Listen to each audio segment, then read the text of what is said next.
जे अपने के जीवन में कन्या के कते महत्व छै? बहुत महत्व छै। कोनो भी परिवार में वा कोनो भी जीवन में श्रीमती के वाइफ के बहुत बड़का स्थान होइ छै।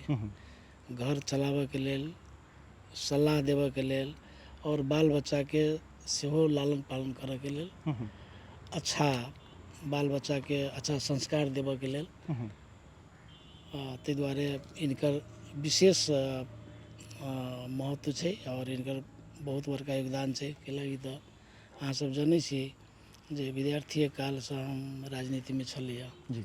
और राजनीति के कारण से कई पटक हम जेल गेली।